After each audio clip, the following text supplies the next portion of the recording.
Bonjour à toutes et à tous. On attend encore peut-être une petite minute et puis après on commence. On regarde si tout le monde arrive dans la salle d'attente.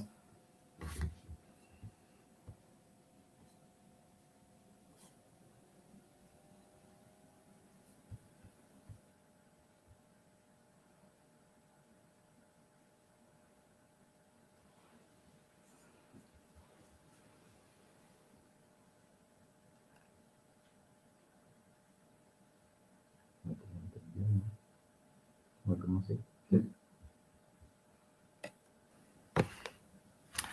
Donc, bonjour à toutes et à tous. Tout d'abord, nous tenions à vous remercier, ma collègue et moi, pour votre participation et votre inscription à ce webinaire. Donc, le thème général de cette journée santé-travail porte sur les actions possibles au sein des entreprises pour assurer la santé des salariés pour demain.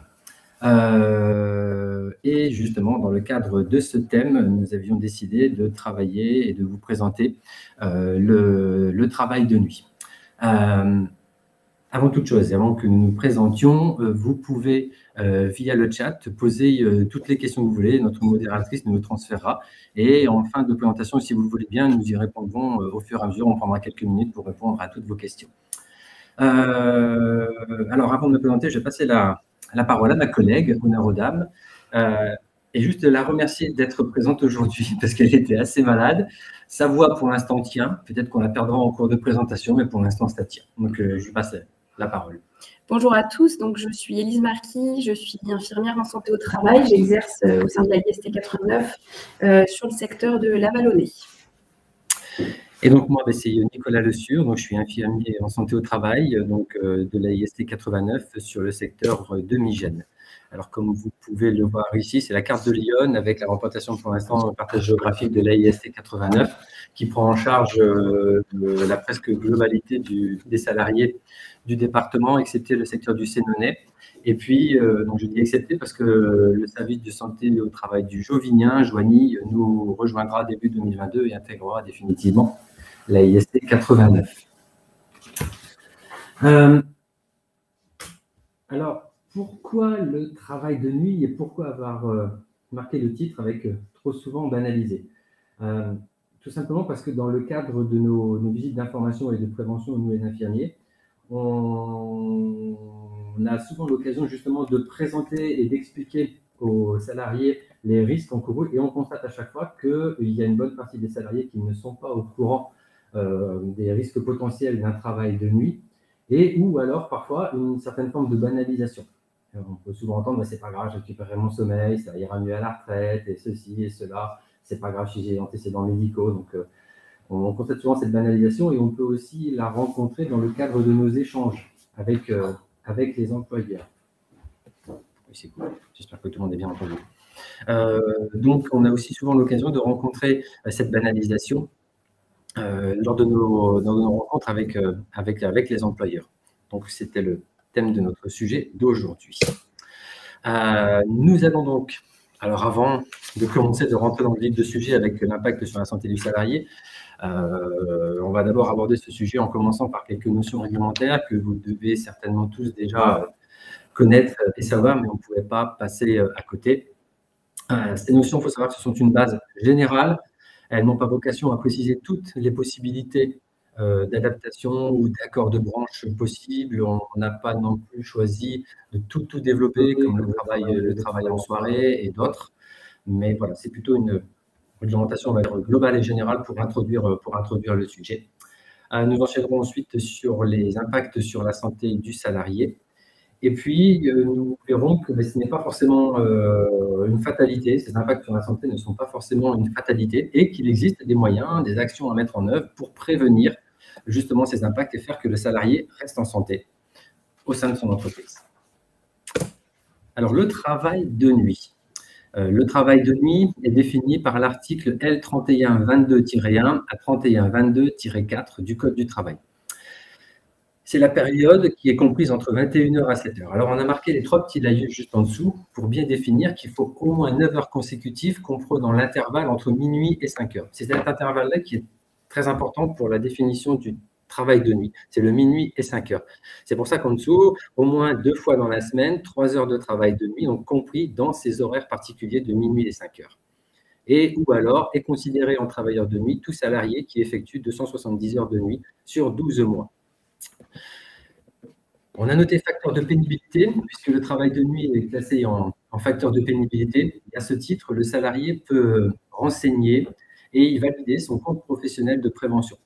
Ce compte permet au salarié d'accumuler des points qui lui permettent plusieurs utilisations. Par exemple, il peut prétendre à partir en formation pour accéder à des postes moins ou pas exposés à la pénibilité. Il peut prétendre aussi bénéficier d'un temps partiel sans perte de salaire ou alors, par exemple, partir plus tôt à la retraite en validant des trimestres majoration de durée d'assurance vieillesse. Le travail posté, alors lui, il est défini par la directive européenne 2003/88/CE et c'était effectivement les organisations de travail que vous connaissez tous aussi, les 3-8, les 4-8, les 5-8, les 2-12. On aura l'occasion d'y revenir plus tard, mais au plus possible, il faut privilégier un travail fixe de nuit plutôt que le travail posté qui est vraiment très impactant et beaucoup plus impactant pour la santé qu'un travail fixe de nuit. Donc, on ne pouvait pas détailler beaucoup plus tout ce qui était réglementation. On aurait peut-être pu en faire un peu plus, mais ça n'a pas forcément d'utilité. Je pense que ce qui nous intéresse tous, c'est le côté pratico-pratique, est un peu plus pragmatique là-dessus. Donc, c'est pour ça que, voilà, on a vu brièvement la réglementation et la question qu'on peut se poser, mais pourquoi celle-ci est-elle ainsi faite ? Donc effectivement, pourquoi autant de lois sur le travail de nuit? C'est parce qu'on s'est aperçu depuis un certain temps maintenant que le travail de nuit peut avoir un impact sur la santé des salariés. Et donc, je vais vous expliquer pourquoi. Donc effectivement, l'homme, comme beaucoup de mammifères, est un animal diurne. Il est programmé pour vivre le jour et dormir la nuit. Donc ça, c'est parce que il est régi par de nombreuses horloges. Et donc, je vais vous expliquer au niveau de l'organisme de l'humain comment ça se passe. Donc, comme vous pouvez le voir, il est rythmé par différentes horloges biologiques. La principale, on vous l'a mis tout en haut, c'est ce qu'on appelle le rythme circadien. C'est l'alternance jour, nuit, veille, sommeil. Donc ça, c'est l'horloge principale du cerveau. Et c'est celle qui va régir toutes les autres horloges de l'organisme, puisque dans notre organisme, nous avons de nombreuses horloges. Vous pouvez voir en dessous, on vous a mis digestive, hormonale, il y en a encore beaucoup d'autres. Donc le rythme circadien, le centre de contrôle du rythme circadien se situe dans le cerveau, juste à côté des récepteurs de la lumière, ce qu'on appelle le synchroniseur photique. Et donc, il travaille en étroite collaboration avec ces signaux lumineux. L'homme est à peu près réglé sur 24 heures. Donc, le rythme circadien se déroule sur 24 heures. Et donc, c'est ce rythme circadien qui va tout définir par la suite, qui va donner les signaux aux autres horloges biologiques qui vont ensuite elles-mêmes donner les réponses adaptées au sein de notre organisme. Et donc, si on regarde de manière un peu plus précise, on vous a décrit ce qui se passe tout au long des 24 heures dans notre organisme. Donc, vous pouvez constater que notre organisme est le plus efficient dans l'après-midi. Donc, entre 14h et 19h, c'est là où notre coordination est la plus efficace. On a une meilleure réactivité aux différentes informations de l'environnement. Et en fin d'après-midi, c'est là où nous avons la meilleure force musculaire et notre système cardiovasculaire est le plus efficace. En fin de journée, à 19h, c'est là où notre température corporelle est la plus haute. Et ensuite, tout doucement, l'organisme va commencer à décélérer. Et donc, à 21h, on va avoir le début de la production de la mélatonine, qui est l'hormone du sommeil. Et ensuite, donc, vous pouvez constater qu'entre 2h et 5h du matin, c'est là où notre organisme est le plus au repos. Sommeil profond, température corporelle au minima. Et puis, on a aussi une absence du péristaltisme intestinal, donc tous les mouvements intestinaux qui servent à la digestion. À 5 heures du matin, c'est là où la température corporelle est la plus basse et donc en fin de nuit, le corps se remet tout doucement en marche avec un arrêt de la sécrétion de la mélatonine à 7h30, aux alentours, de 7h30 et donc tout doucement, reprise des mouvements intestinaux et remise en marche de toutes les horloges. Donc pour pouvoir dormir correctement, s'endormir correctement, il faut pouvoir abaisser sa température corporelle au mieux. Il faut que le corps puisse arrêter de sécréter le cortisol, qui est l'hormone de stress, et puisse induire la sécrétion de mélatonine. Et donc, tous ces changements se font en soirée et la nuit, essentiellement. Donc, forcément, si notre organisme est programmé pour se mettre en veille la nuit, un salarié qui va travailler de nuit va forcément être en inadéquation avec tout son système biologique. Donc ça, on l'a remarqué déjà depuis de nombreuses années. Et donc en 2007, le CIRC, le Centre international de recherche contre le cancer, a statué sur le fait que le travail posté ou de nuit, qui induit des perturbations au niveau des rythmes biologiques, pourrait être reconnu comme agent probablement cancérogène. En 2012, du coup, la Haute Autorité de Santé a émis des recommandations de bonnes pratiques concernant la surveillance des salariés qui travaillent de nuit. Et donc, en 2016, l'ANSES a été saisie pour effectuer de nombreuses études à travers plusieurs pays pour évaluer l'impact et les risques sanitaires pour les salariés qui travaillent de nuit. La conclusion de toutes ces études, c'est que le recours au travail de nuit peut se justifier, mais uniquement pour des situations qui nécessitent d'assurer des services d'utilité sociale ou pour la continuité de l'économie. Et donc, de tout cela a découlé un certain nombre de préconisations sur l'optimisation de l'organisation du travail de nuit pour en limiter l'impact. Et donc, mon collègue Nicolas reviendra dessus tout à l'heure. Du coup, à la suite de toutes ces études, on a classifié les effets potentiels ou avérés sur la santé. Donc, il y a 3 classifications, les effets avérés, les effets probables et les effets possibles. Et donc, je vais vous expliquer tout ça. Alors, au niveau des effets avérés, forcément, un salarié qui travaille de nuit va manger, travailler ou dormir au mauvais moment sur son cycle de 24 heures. Donc, il va forcément désynchroniser toutes ces horloges et il va être lui-même en désynchronisation avec les signaux de l'environnement, donc notamment les signaux lumineux. Et donc, les principales fonctions biologiques qui vont être perturbées ça va se traduire par ce qu'on appelle le syndrome métabolique. Le syndrome métabolique, c'est quelque chose qu'on repère par le biais de plusieurs facteurs. Donc, il y a la perturbation des bilans sanguins, l'augmentation du glucose sanguin et des lipides, l'élévation des triglycérides, un faible taux de bon cholestérol. Le bon cholestérol, c'est un facteur protecteur du système cardiovasculaire. De l'embonpoint, une élévation de la tension artérielle. Et puis forcément, du fait de se désynchroniser au niveau des horloges biologiques et puis de se désynchroniser au niveau de l'environnement, de manière générale, ça va entraîner des troubles du sommeil et du coup, de ce fait, de la somnolence. Donc, il y a une augmentation du risque d'accident du travail. Ensuite, au niveau des effets probables, on a remarqué, du fait de la fatigue entraînée par cette désynchronisation, une perturbation des performances cognitives. Donc, on peut rencontrer une baisse de la concentration de la mémoire, des difficultés à gérer l'anxiété, la dépression, donc une altération de la santé psychique du salarié. Au niveau métabolisme, la perturbation des rythmes circadiens va venir perturber tous les autres rythmes biologiques et donc, de ce fait, on peut observer du surpoids, voire de l'obésité et l'apparition de certaines maladies type diabète de type 2, entre autres, des maladies cardiovasculaires et notamment, on parle principalement de la maladie coronarienne.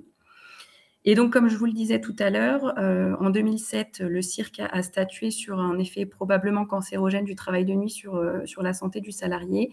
Et notamment, on a constaté une élévation d'environ 15% des cancers du sein et de la prostate. Et donc, pour terminer, les effets possibles sur la santé. On a remarqué des concentrations trop élevées de certains lipides dans le sang, donc ce qu'on appelle la dyslipidémie, des perturbations de la tension artérielle, notamment de l'hypertension, et ça pourrait favoriser aussi les accidents vasculaires cérébraux d'origine ischémique.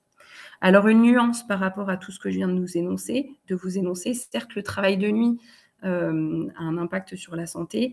Néanmoins, nous sommes tous inégaux face à la santé ou la maladie. Et donc, certaines personnes vont pouvoir être plus adaptées au travail de nuit que d'autres, selon notre profil de sommeil, si on est petit dormeur ou gros dormeur, si on est plutôt du matin, du soir, si on a un environnement social qui va s'adapter plus ou moins au travail de nuit, selon son propre rythme de vie. Donc, les effets sont reconnus, mais à nuancer en fonction des personnes. Il va y avoir des personnes qui vont être plus ou moins adaptées à ce travail de nuit. Alors, il y a un dernier impact qui était important à noter, c'est pas directement lié à la santé du salarié, néanmoins, ça peut avoir un impact sur sa santé, c'est l'impact social. Forcément, un salarié qui va dormir, manger et qui va pas être en adéquation avec le reste de la société peut avoir un impact, ne serait-ce que déjà au sein de sa famille. Il va être en inadéquation avec le rythme de vie de son conjoint, de ses enfants ou de la famille un peu plus élargie. Donc, ça peut perturber les relations au sein de la famille. D'autre part, du fait de la fatigue que peut engendrer le travail de nuit, on peut malheureusement assister à des dégradations des relations sociales. Quelqu'un qui va être fatigué va avoir plus de difficultés à gérer du stress, à gérer des événements indésirables ou même à gérer un ordre de la hiérarchie qui peut être mal interprété. Et du coup, on peut assister à des altérations des rapports au sein de la société en elle-même, entre collègues ou entre les rapports au sein de la hiérarchie, ou malheureusement les rapports au sein de la famille du fait de la fatigue. Et puis, on vous a mis en dernier la diminution du temps social. Un salarié peut très bien être très heureux dans son travail de nuit, aimer ce qu'il fait et puis aimer la façon dont il vit. Mais par contre, il a néanmoins besoin de se réaliser en dehors de son travail, pratiquer du sport, pratiquer ses loisirs ou tout simplement honorer divers rendez-vous. Et donc, si le salarié a du mal à concilier travail de nuit et vie sociale, ça peut être aussi source de stress et de dommages au niveau psychologique. Donc, pour atténuer l'impact du travail de nuit sur la santé des salariés, il y a un certain nombre de moyens de prévention qui peuvent être mis en place par le biais de différents acteurs. Et donc, je passe le relais à Nicolas qui va vous en parler. Oui, merci Élise. Et je voulais revenir aussi sur deux petites choses. On a coupé un peu nos micros parce qu'on a vu que lorsqu'on nous avions nos deux micros branchés, il y avait une certaine forme de résonance, donc je n'ai pas pu intervenir en parallèle avec ma collègue Élise. Mais il faut dire aussi que plus l'âge avance, plus la difficulté de travailler de nuit se fait ressentir. Ça, il faut bien le noter. Je pense qu'il y a une ou deux questions qui ont commencé à glisser et qui se posaient par rapport à ça. Donc voilà, plus on avance en âge, plus c'est difficile le travail de nuit. Et il y a aussi une chose à savoir, c'est que on est tous, comme disait ma collègue, inégaux face à la santé. Et si on a par exemple des facteurs de risque, le travail de nuit peut, au lieu de déclencher ou de commencer à présenter une hypertension, un trouble à type de diabète et tout ça, au lieu de le présenter plus tardivement, 60, 65 ans, comme malheureusement le corps avance au fur et à mesure, le travail de nuit peut déclencher ou enclencher certaines pathologies beaucoup plus précocement. Voilà, c'était la petite parenthèse. Et donc, ma collègue a eu l'occasion de présenter un peu tous les impacts possibles au niveau de la santé, mais voilà, ce n'est pas forcément une fatalité. Et il existe justement des acteurs dans sa prévention. Et le premier acteur sera l'employeur, qui pourra mettre en place au sein de son entreprise différentes mesures afin de prévenir cette altération de la santé. Le deuxième acteur, c'est l'acteur principal, on va dire, de cette pièce de théâtre, c'est le salarié en lui-même. Le salarié, on le dit toujours dans nos visites aussi, doit être acteur de sa santé. Et alors, ce sera à lui alors, j'aime pas le terme, mais bon, il faut quand même que je le dise, de veiller à ce que son hygiène de vie, c'est ce terme-là que j'aime pas forcément, donc son hygiène de vie soit en adéquation avec son travail de nuit. Donc ma collègue, c'est elle qui développera ça au niveau de l'alimentation, au niveau du sommeil, au niveau du sport. Elle aura l'occasion de revenir sur ce chapitre juste après. Et puis, il y a l'ESST, parce que nous, au sein des services de santé au travail, on est là justement déjà pour informer le salarié des risques encourus, veiller et voir s'il n'y a pas des antécédents personnels ou même familiaux qui risquent de mettre le salarié en difficulté au niveau santé. Et puis, voilà, on est aussi là pour dialoguer avec les employeurs et veiller à ce que tout se passe bien pour ce travail de nuit.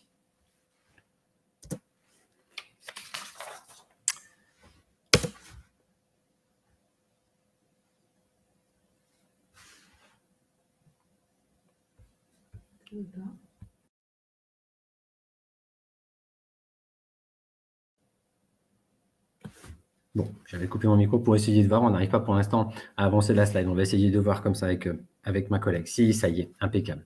Donc, la prévention d'entreprise. Bon, tout d'abord, encore, elle est régie, ce travail de nuit est régi par l'article L3122-1 du Code du travail qui précise que le recours au travail de nuit doit être exceptionnel. C'est ce que disait ma collègue tout à l'heure qui avait commencé à vous l'expliquer et qui doit justement être justifié par la continuité de l'activité et puis aussi qui régit l'établissement de repos compensateur. La prévention en entreprise passe tout d'abord par l'organisation du travail. Alors, on est désolé, mais les slides avancent, mais tout doucement. Voilà. Il faut savoir qu'au plus possible, alors là, ce que je vais vous présenter, c'est moi ce que j'appelle le monde des bisounours, mais dans le sens où on sait très bien qu'en entreprise, en fonction de vos obligations, en fonction de vos locaux, en fonction de l'organisation du travail, de l'endroit, la situation géographique et des produits que vous faites ou produisez et des salariés, on fait ce qu'on peut. Nous, on vous amène en gros ce qui est vraiment peut-être le top de pouvoir faire lorsqu'on a des équipes qui travaillent de nuit. Donc déjà, au plus possible, il faut absolument travailler sur une base de volontariat. Plus le salarié sera volontaire, mieux ce sera. Et puis, c'est là-dedans aussi où on voit certaines personnes. Tout à l'heure, j'ai commencé à dire que les personnes âgées ont plus de mal à travailler de nuit. Par contre, on assiste souvent un peu moins de difficultés au niveau des salariés qui sont plus jeunes. C'est un peu plus un rythme qui colle avec leurs études, voilà. Bref, donc c'est pas plus mal de travailler sur une base de volontariat. Alors, c'est une question qui a été posée, justement, là je permets d'y répondre, mais c'est mieux aussi de travailler sur une équipe de nuit fixe plutôt que de l'alternance en 3-8, 5-8 ou tout ce que vous voulez. Parce que les salariés finissent par trouver, bon gré mal gré, et en fonction des salariés, un rythme qui permette de pouvoir répondre au moins à ce qu'ils puissent avoir un sommeil qui soit adapté. Ils finissent au bout d'un moment par trouver, voilà, je sais qu'il va falloir que les salariés nous disent, je sais qu'entre 4h et 5h, il faut que je fasse une petite sieste et tout ça. Donc, ils connaissent bien et ils savent. Par contre, ce qui est très difficile, et ça, ils nous le présentent souvent dans le cadre des visites, c'est l'alternance. Ils disent, mais moi, du coup, j'y arrive plus. Le dimanche, je m'endors à 1h et puis lundi, je reprends à cette heure-là. Donc, l'alternance jour-nuit sur les postes, les 3-8 ou les 5-8, c'est vraiment quelque chose, autant bien que mal, qu'il faut essayer de mettre de côté. Tant bien que mal, je le précise encore. Le mieux étant de travailler sur une équipe vraiment fixe. Et puis, essayer de limiter à 2 nuits. Donc, c'est pour ça que je disais que c'est un peu… On sait, au niveau santé, il y avait des tests qui avaient été faits, des recherches là-dessus, que 2 nuits par semaine, ça va au niveau de l'impact sur la santé pour les salariés. Mais qu'au-delà, c'est difficile. Mais on sait très bien que voilà, dans les services, dans les entreprises, du lundi au vendredi, il y a des équipes de nuit. Donc voilà, on sait très bien que c'est pas possible. On vous le met, on vous le note, limité à 2 nuits, c'est quand même pas trop mal. Le poste de nuit, si possible, être en dessous de 8 heures. Après, ça demande vraiment trop grande concentration, trop grande énergie pour le salarié. Ça perturbe vraiment énormément parce que là, on n'est plus sur l'impact 21h, 5h. On est au-delà de ça. Donc, le plus possible, limiter en dessous de 8 heures de travail en poste de nuit. Et puis aussi, voilà, bien évaluer les risques dans le document unique. C'était un petit rappel, on va dire.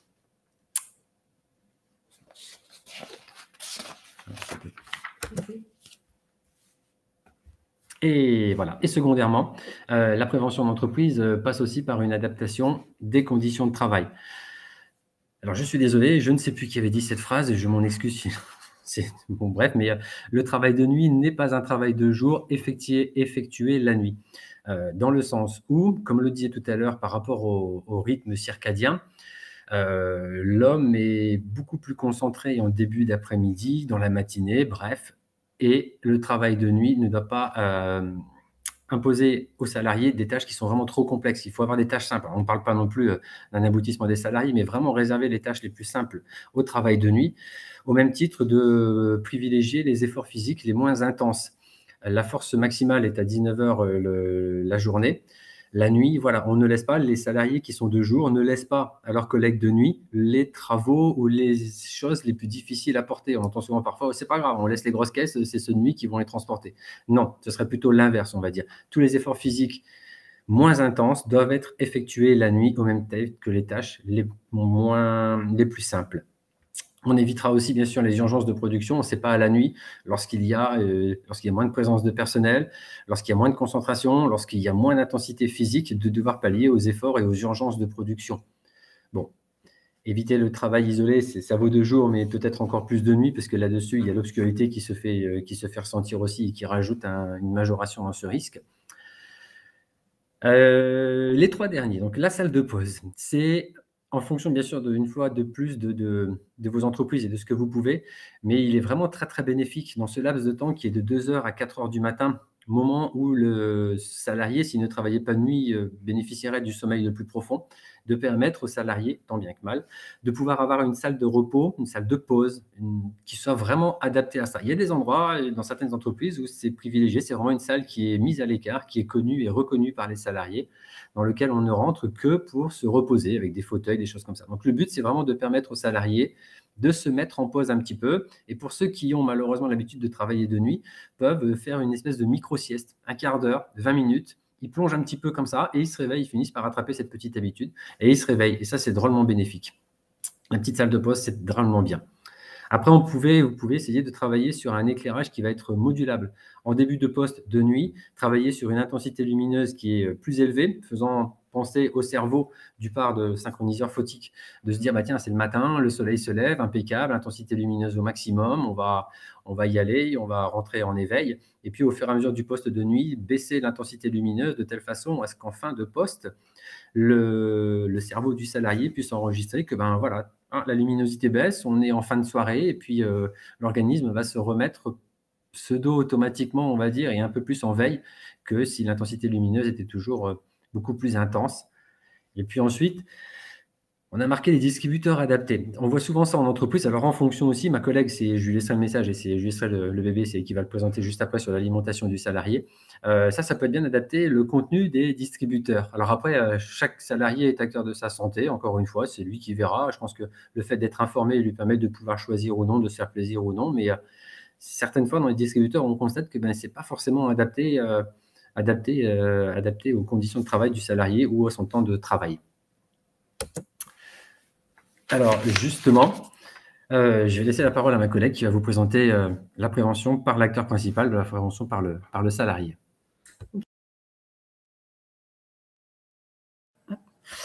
Donc, effectivement, le salarié doit être acteur de sa santé.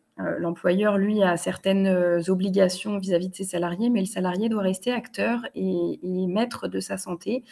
Et donc, par rapport au travail de nuit, ça passe par 3 choses essentielles. L'alimentation, donc il devra veiller au rythme et à la qualité de ses repas, le sommeil bien évidemment, et le sport, même si c'est valable pour tout le monde, mais le sport, ça reste aussi important pour un salarié qui travaille de nuit. Donc je vais vous expliquer tout ça. Alors, tout d'abord, concernant l'alimentation, tout comme pour le sommeil, c'est important de connaître son profil de sommeil. Au niveau de l'alimentation, c'est important de bien se connaître aussi, de savoir de quoi on a besoin. Classiquement, on dit qu'on a besoin entre 2 et 3 repas par jour. Malgré tout, il y a des personnes qui vont nécessiter seulement un repas par jour. Il y a des personnes qui vont nécessiter 5 repas par jour. Peu importe. L'important, c'est de respecter ses besoins en matière de rythme alimentaire et de qualité alimentaire quand on travaille de nuit. Et donc, respecter ces rythmes, c'est aussi manger garder le rythme normal d'alimentation, c'est-à-dire continuer à manger la journée. Comme on vous l'a expliqué tout à l'heure, le péristaltisme intestinal, les mouvements intestinaux sont quasiment absents la nuit. Donc, quelqu'un qui va manger la nuit va avoir une hyperabsorption au niveau des nutriments puisque le bol alimentaire va stagner dans le système digestif. Et donc, c'est comme ça qu'on va constater des problèmes de lipidémie ou des problèmes d'hyperglycémie au niveau du système digestif dans l'organisme. Donc, c'est important de respecter ses habitudes en matière de quantité, de qualité. Et puis, donc, la nuit, quand on travaille de nuit, on évite le grignotage, tout comme la journée, mais la nuit, on évite le grignotage. Si jamais on a un petit coup de mou dans la nuit, qu'on aurait besoin d'une collation, alors on peut s'autoriser une collation, mais pas un vrai repas comme on aurait fait la journée. On garde ses habitudes la journée et la nuit, on peut rajouter une petite collation qui va rester légère. Et donc, en qualité nutritionnelle, il faut que ce soit vraiment une collation de qualité.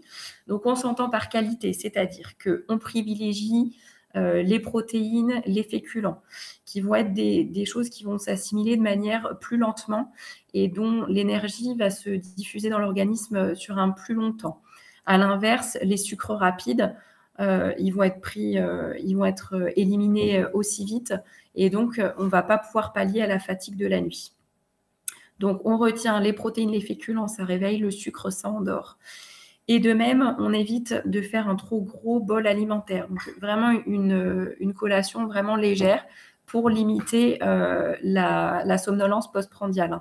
Vous connaissez tous le petit coup de mou d'après déjeuner à 14h. Eh bien, la nuit, si on fait une collation trop riche, trop importante, on va avoir le même problème et du coup, augmenter le risque d'apparition d'accidents du travail. Bien évidemment, on s'hydrate, ça de jour comme de nuit, c'est extrêmement important pour le fonctionnement de l'organisme. Et puis, on évite la prise d'excitants en fin de nuit et les aliments riches en vitamine C. Donc, les excitants, c'est quoi? C'est le café, le tabac, le thé, l'alcool. Normalement, on n'est pas censé en consommer sur le lieu de travail. Et l'excitant, ça va aussi passer par l'activité physique. Donc ça, je le redévelopperai tout à l'heure sur l'activité physique. En tout cas, on évite la prise des excitants en fin de poste. Je le rappelle, la caféine n'agit pas immédiatement après la prise. Elle agit quelques heures après sa prise. Donc, si vous prenez un café, on va dire, à 6 heures en fin de poste pour aller vous coucher vers 8 heures, eh bien, votre sommeil risque d'être écourté ou agité du fait de la prise de caféine qui va agir en fin de matinée pendant que vous serez en train de dormir. Alors, le sommeil. Tout comme pour l'alimentation, moi, je dis souvent aux salariés en visite qu'il est essentiel de prendre soin de son sommeil lorsqu'on travaille de jour, mais encore plus lorsqu'on travaille de nuit. Le sommeil de jour, quand on travaille la nuit, est quand même moins réparateur que quand on dort réellement la nuit. On sait que 60% des salariés signalent des troubles du sommeil et 30% des insomnies, donc c'est énorme. Et puis, on sait aussi que pour la plupart des salariés qui travaillent de nuit, on a constaté une baisse de 1 à 2 heures de sommeil sur les 24 heures par rapport aux salariés travaillant de jour. Donc, c'est énorme, sachant que déjà, de manière générale, notre sommeil a plutôt tendance à régresser, le temps de sommeil. Donc, se dire que les salariés de nuit perdent 1 à 2 heures de sommeil sur 24 heures, c'est énorme. De ce fait, les salariés ont tendance à accumuler une fatigue chronique et une dette de sommeil. Alors, pour préserver son sommeil, il y a pas mal de choses à mettre en place. Déjà, la chose essentielle, c'est de prévenir son entourage qu'on travaille la nuit et qu'on a besoin de se reposer, de dormir la journée, pour éviter les visites intempestives à la maison. Les copains qui se disent « Ah bah tiens, finalement, il travaille la nuit, donc on peut aller le voir la journée ». Ben non, comme tout le monde, il a besoin de se reposer. Lui, c'est la journée. Donc, on peut éventuellement couper la sonnette à la maison quand c'est possible. On coupe la sonnerie de son téléphone, voire même, on ne le met pas en mode vibreur comme beaucoup le font. Le vibreur, ça peut aussi réveiller. Dans l'idéal, on coupe même les ondes, on met le téléphone en mode avion. Ça, c'est ce qui est pour le bruit. On peut même jusqu'à aller porter des bouchons, mettre des bouchons en mousse dans les oreilles pour vraiment se couper du bruit. Bien évidemment, on va dormir dans son lit, dans sa chambre, pas dans le canapé du salon, si quelqu'un de la famille rentre en plein milieu de journée, le sommeil est perturbé. Donc on va dormir dans sa chambre, porte fermée. On se coupe de la lumière, donc on ferme les volets, les rideaux, ça c'est très important. On coupe les veilleuses dans la chambre, les appareils électroménagers, la télé ou les choses comme ça qui ont des petites veilleuses, ça peut paraître insignifiant, mais c'est des choses qui peuvent filtrer les paupières et donc envoyer des signaux lumineux au cerveau et donc, encore une fois, envoyer les mauvais signaux au mauvais moment. Donc on se coupe du bruit, de la lumière, bien sûr. On limite, comme je disais, les excitants juste avant le coucher et du coup, on limite aussi la pratique d'activités sportives avant l'endormissement. La sécrétion d'adrénaline du fait de l'activité sportive va perturber aussi le sommeil, va limiter la sécrétion de mélatonine qui sera déjà limitée du fait de l'inadéquation entre le rythme circadien et puis le rythme de travail. Voilà. Et puis, alors, certains salariés qui ont soit des enfants en bas âge, soit des enfants scolarisés, qui ne peuvent pas se reposer ou se mettre au lit tout de suite en rentrant du travail, vont avoir aussi un impact à ce niveau-là sur leur sommeil. Donc, parfois, ils ne peuvent pas assurer toute la durée du sommeil dont ils ont besoin. Donc, pourquoi pas, et bien sûr, s'autoriser une sieste. Souvent, c'est des salariés qui vont faire 1 ou 2 heures de sieste juste avant la prise de poste. Parce qu'il vaut mieux dormir en 2 fois et avoir son quota de sommeil sur les 24 heures plutôt que de réduire son sommeil et de se dire tant pis, je récupérerai ce week-end. On ne récupère jamais complètement, surtout quand il y a une dette de sommeil qui est déjà cumulée. Voilà pour ce qui est du sommeil. Et donc le sport, bien sûr, le sport, c'est évidemment essentiel, quel que soit le rythme de travail. Le sport, on vous l'a mis, c'est maintenir son capital santé. Quand on travaille de nuit, ça a d'autant plus d'importance que on sait que la survenue des accidents du travail arrive dans les premières heures de la prise de poste. Quand on est fatigué, il y a donc plus de risques d'avoir des accidents du travail. Faire du sport avant d'aller au travail quand on travaille de nuit, c'est aussi s'échauffer. Donc, c'est un peu faire une pierre deux coups. On s'échauffe avant la prise de poste et du coup, on diminue, on abaisse le risque d'accident de travail.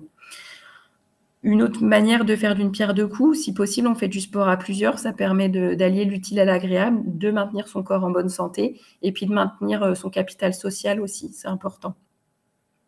Ça permet aussi d'évacuer, bien sûr, les tensions accumulées, le stress, la fatigue, les tensions psychologiques. Voilà. Et donc, de préférence, on pratique une activité d'endurance qui va être bénéfique pour le système cardiovasculaire.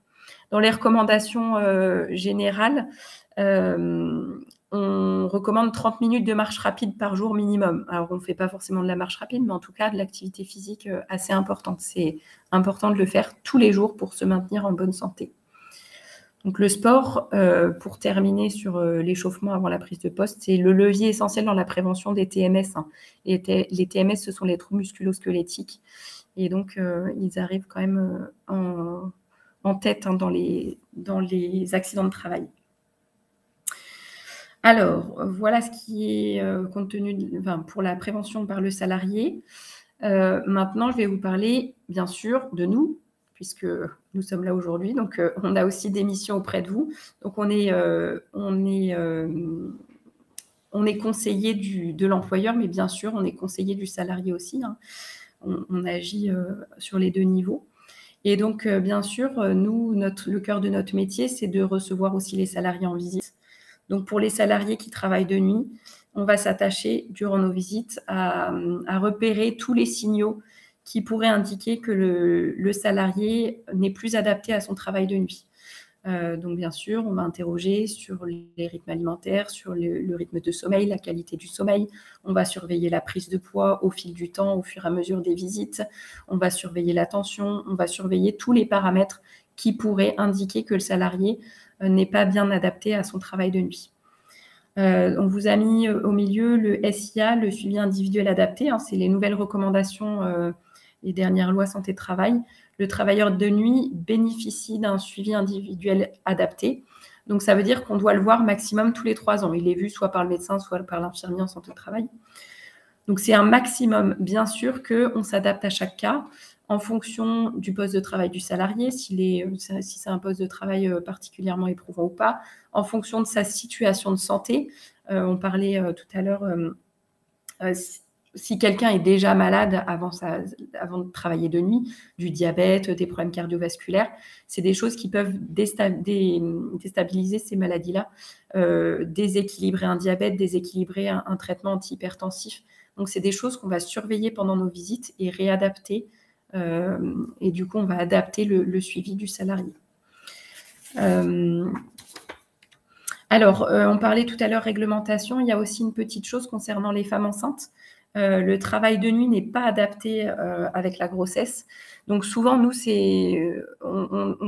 ça peut arriver que nous soyons au courant avant l'employeur de la grossesse d'une salariée. Donc elle peut elle-même faire la demande auprès de son employeur, ou dans ce cas-là, le médecin du travail peut en faire la demande si c'est lui qui le constate, de réaffecter une salariée travaillant de nuit à un poste de jour. Donc, ça peut se faire soit dans un poste de jour dans l'entreprise, soit dans un autre établissement de l'entreprise. Alors, si c'est la deuxième solution qui est prise en compte, la salariée a le droit de refuser d'être réaffectée dans un autre établissement de l'entreprise. Et si l'employeur ne peut pas affecter la salariée à un poste de jour dans la même entreprise, il doit motiver sa décision par écrit. Et dans ce cas-là, ça aboutit, s'il y a une impossibilité de reclassement pendant le temps de la grossesse, ça aboutit à une suspension du contrat de travail jusqu'au premier jour du congé maternité. Voilà, je crois qu'on a fait le tour concernant la prévention et les autres thèmes abordés. Donc, nous vous remercions pour votre attention. Je crois qu'il y a déjà des questions qui ont été posées. On va y répondre. Vous pouvez encore poser des questions. Et voilà, on a encore quelques minutes pour ça.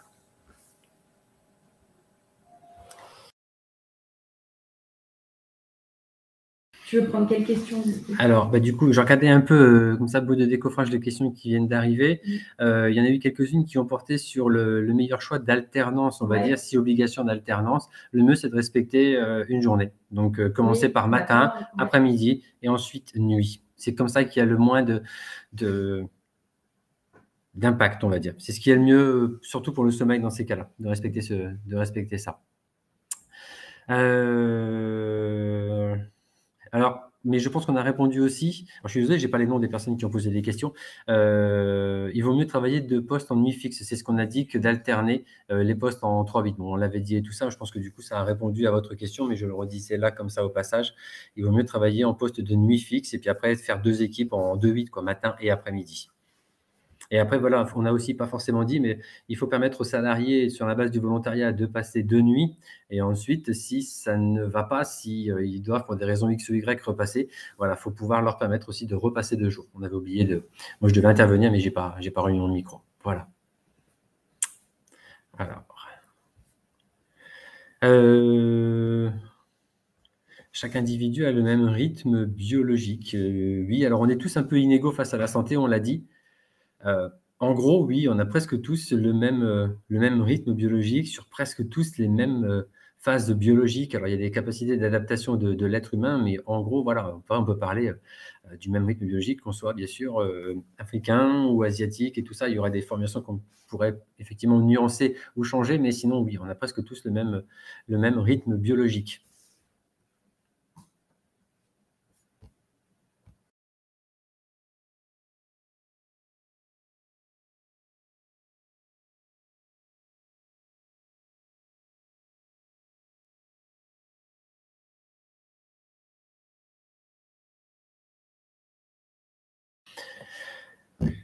Alors, l'arrêt du péristaltisme reste valable même si le corps travaille. Il est sinon à l'arrêt, sinon quasiment nul dès que le cerveau a enregistré la baisse de luminosité. Il est quasi nul, sinon, voilà, en tout cas, il est sinon à l'arrêt, sinon quasiment nul.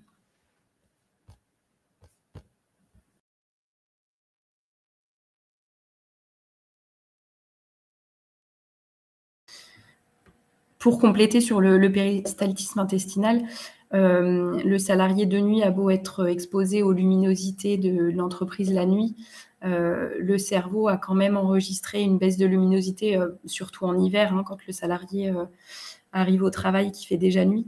Donc, On a beau faire en sorte de se mettre en contact de la lumière la nuit et couper le plus possible les sources lumineuses le jour, le cerveau reste quand même conscient qu'il n'est pas en adéquation avec les rythmes, l'alternance jour-nuit classique.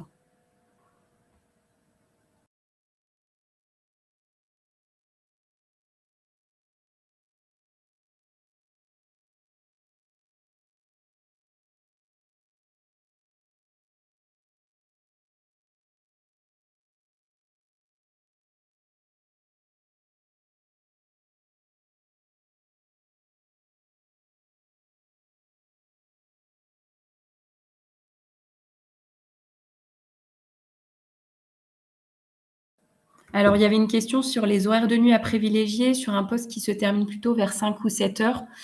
Là, il n'y a pas vraiment de préférence. De toute façon, c'est des salariés qui auront commencé leur nuit en fin de soirée la veille.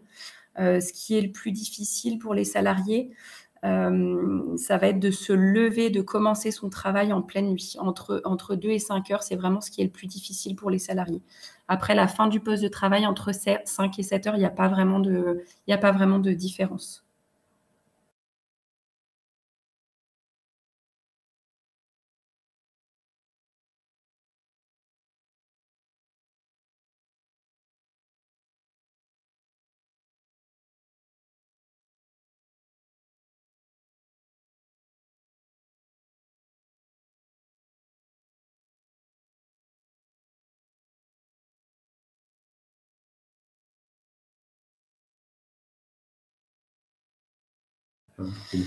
Alors concernant la question, une femme enceinte, pour une femme enceinte, doit-on garantir le même niveau de rémunération lors d'un passage en journée? Alors ça, le salaire de base ne doit pas changer, ça bien sûr. Après, il y a les compensations par rapport au travail de nuit qui ne peuvent pas rester si elle passe en journée. Et puis après, c'est des accords aussi internes, hein, des accords de branche. Donc ça reste propre à chaque entreprise. Normalement, ça, c'est prévu par les accords internes.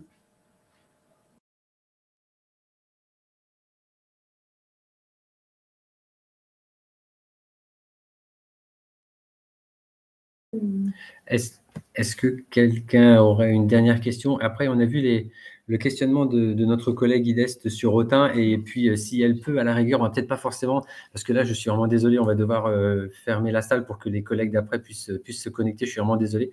Mais, si notre collègue d'Autun veut nous appeler, comme ça, on pourra peut-être lui transférer ou lui dire, parce qu'elle voulait que je de mémoire, tadadam, tadadam, tadadam, que je remonte là-dessus. Où peut-on trouver ces études? Voilà, donc ici la collègue d'Autun, je suis désolé, j'ai pas le nom, mais si la collègue d'Autun veut nous appeler à IST 89 et puis voilà, elle demande à parler, monsieur Le Sieur ou à madame, Marquis et puis on pourra du coup lui renseigner ou peut-être lui transférer, les dossiers et si les études sur lesquelles on s'est basé pour établir ce webinaire. Et je regarde du coup s'il y a d'autres questions qui sont arrivées entre deux. Et il vaut mieux finir le poste de nuit vers 6 heures, mais pas forcément après, hein. Je vois que ça vient de tomber là comme ça, dans le cadre d'un travail en 3 mythes. Il vaut mieux finir, voilà, à 6 heures, c'est bien, mais après, plus vous allez tarder, plus après le salarié va être complètement parasité, va rentrer encore dans un nouveau rythme et du coup, le cerveau, il aura enregistré qu'il aura fait 3 journées en une et là, c'est vraiment plutôt parasitant, on va dire. On peut dire, voilà, si vous pouvez finir à 6 heures ou 5 heures, c'est très, très bien. Le salarié rentre chez lui. Il y a encore une luminosité qui est baissée dehors, surtout l'hiver, on va dire, où il fait encore nuit. Et là, c'est plutôt pas mal. Le cerveau, il n'enregistre pas. Le salarié, il arrive chez lui, il ferme les lumières, du moins, il diminue l'intensité lumineuse, il n'allume pas tous les trucs et tout dans sa maison. Il rentre tranquillement, une petite lumière, une petite veille dans la maison, il fait son petit déjeuner, il s'en va au lit et c'est nickel. Le cerveau, lui, il n'a pas enregistré l'intensité lumineuse. Donc, voilà, pas après 6 heures si possible.